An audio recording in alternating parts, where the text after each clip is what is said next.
Il faut que je vous parle de Reinier de Ridder, RDR ou The Dutch Knight. Pourquoi je porte ce combattant dans mon cœur de fan? Alors pour plusieurs raisons, certaines sont vraiment objectives, d'autres le sont beaucoup moins. De Ridder a le parcours typique du grappleur pré-ère moderne. Il commence le judo enfant, passe sa ceinture noire à l'adolescence et commence le jiu-jitsu après le lycée. Sa carrière amateur débute à Anvers en Belgique en 2013 où il gagnera son premier combat par soumission au premier round. Classique. Il passera pro dans les années suivantes et fera des victimes en Belgique, en Allemagne, aux Pays-Bas et même en Afrique du Sud. Pour un total de 9 finishes d'affilée, dont 6 au premier round. Il restera aussi fidèle à ses origines pendant ses débuts MMA pro sur le circuit régional en Europe et ira compétitionner au IBJJF à Lisbonne pour y récolter des médailles. Car oui, RDR est un grappleur d'exception dans le MMA. C'est une des raisons plutôt objectives de mon appréciation pour le Hollandais. Et c'est chez One Championship que je le découvrirai. Ça, c'est peut-être la raison un petit peu plus subjective. Aujourd'hui, on connaît l'organisation pour ses cartes explosives de pieds-points en kickboxing et en muay thai, mais fut un temps pas si lointain, le MMA était la préoccupation majeure de Chatri. Et après 2 victoires d'affilée, One offre un shot à De Ridder pour une ceinture. Et c'est contre la référence birmane du MMA à l'époque, Aung La N Sang. Dans sa tradition typique, RDR soumet le Birman dès le premier round, décroche sa première ceinture dans une organisation majeure chez les middleweight. One sent bon le filon et rebook RDR face à Aung La N Sang, cette fois-ci chez les light heavyweight pour la potentielle deuxième ceinture. RDR ira décrocher cette ceinture après 5 rounds éreintants en lutte et au sol pour son adversaire. Mon coup de cœur est né. Le Dutch Knight est double champion chez One Championship. Pour certains, ça ne veut rien dire, pour moi ça veut dire beaucoup, je vais directement le mettre dans les raisons objectives. S'ensuit ensuite 2 défenses de ceinture chez les middleweight, dont un superbe triangle inversé face à Vitaly Bigdash. Puis les problèmes arrivent dans la carrière du Hollandais. La concurrence étant limitée chez One, spécialement dans les catégories les plus lourdes, RDR n'a pas le choix d'affronter l'autre gros morceau de l'organisation, Anatoly Malikin. Malheureusement, le Hollandais devra goûter à la puissance de frappe du Russe et se fera atomiser par un punch dès le premier round alors qu'il est dos à la grille. Et c'est là que l'autre bataille de RDR commence. Aucun combat ne lui est proposé en 2023. Être combattant MMA chez One a toujours été un petit peu compliqué, mais depuis les dernières années, c'est très dur. Et ça, quel que soit votre classement. Faute de solution dans la catégorie des middleweight, on doit rebooker RDR face à son némésis Anatoly. RDR pourrait perdre ses 2 ceintures. Et lors de ce combat, Anatoly défend bien la lutte de RDR, que ce soit à la grille ou au milieu du mat. Il presse le Hollandais avec ses lourdes frappes et l'exténue physiquement. D'autant plus que De Ridder doit travailler extrêmement fort face à Anatoly qui ne lui laisse aucune solution. De Ridder apparaît complètement cuit dans le 3e, n'arrive même pas à se relever, il devra abandonner. Après un trou de 15 mois sans combattre, une 2e défaite face à Anatoly et un physique qui est complètement dans les chaussettes, cette défaite fait très mal. Je commence à douter de son avenir chez One. Et je vais vous rajouter un petit peu de contexte. On est en 2024. Les combattants sous contrat chez One, peu importe la discipline, commencent à être vocaux en ce qui concerne le traitement qu'il leur est infligé. One ne leur donne pas ou ne leur trouve pas de combat et les ignore. One avait pour habitude de les rappeler publiquement à l'ordre, évidemment en leur rappelant qui était littéralement le patron. Mais trop, c'est trop, une révolution pointe le bout de son nez. Et malgré la menace publique et juridique, certains quittent le navire. Contrat ou pas contrat. Été 2024, surprise générale, on apprend que RDR va signer chez UAE Warriors.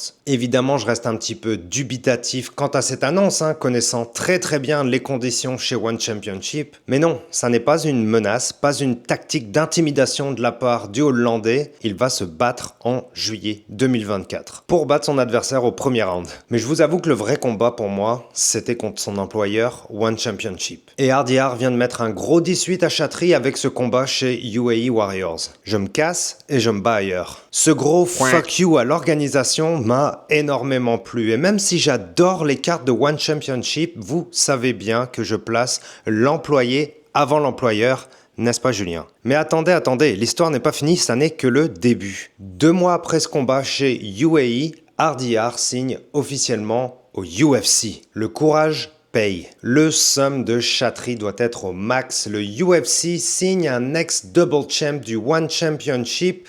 Le monde entier va enfin connaître le talent de mon protégé, je suis aux anges. Comment ne pas apprécier ce parcours de revenant? Au fond du trou chez One, sans perspective de combat en 2023, jusqu'au UFC en 2025. Et l'histoire continue. Ses débuts face à Gerald Merkart sont certes loin d'être parfaits, mais le gaillard a quand même knockdown l'américain au premier round et le soumet dans le troisième. Les fans du UFC découvrent un combattant capable de battre un top 5, mais aussi de perdre contre un non classé. Et je vous rappelle qu'on est chez les middleweight. Mais ces gens n'ont pas toute la compréhension du combattant. Moi oui. Okay. Et même si je suis conscient de ses limites, avec des déplacements en stand-up un peu pâteaux et une coordination en striking un peu bancale, je connais les forces sous-estimées ou ignorées du bonhomme. En plus de ça, en conférence de presse, RDR joue les avocats pour les combattants. Ils disent publiquement One Championship histoire d'enfoncer un petit peu plus le clou. Quel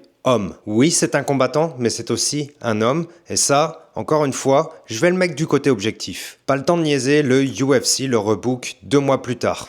Tiens, c'est un petit peu mieux que chez One, me semble-t-il. Kevin Holland fait face au classique RDR et mange une volée en 3 minutes 30. The Reader duck un crochet, shoot un single leg, le termine et passera tout le combat au-dessus de son adversaire. Kevin Holland, essayant de se rattraper en tortue, se fera prendre le dos et choquer en quelques secondes. Prestation froide de Rainier. Il faut se rendre à l'évidence, le Hollandais est venu tenter sa chance crânement. Alors après 2 victoires back-to-back, c'est le temps de le mettre face à un plus gros défi. Bonical peut-il contrer le grappling de The Reader?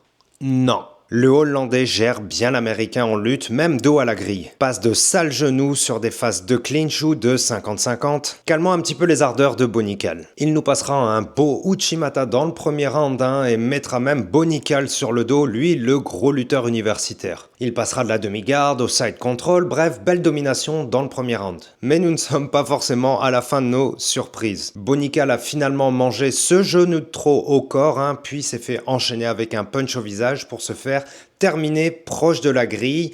Bonical et KO. Le combattant RDR est enfin apprécié à sa juste valeur par une audience digne de ce nom. Alors après ce combat référence et vu l'état de la catégorie passer le top 5-10, on peut s'imaginer des match-ups de feu pour Rainier. Et compte tenu de son parcours atypique, son ascension en 6 mois dans l'UFC, on peut se permettre de pousser la machine. Donnons-lui un top 5, et ça tombe bien, Robert Whittaker est dispo. Bobby Knuckles, le gatekeeper des middleweight, est un petit peu le dernier rempart avant de discuter...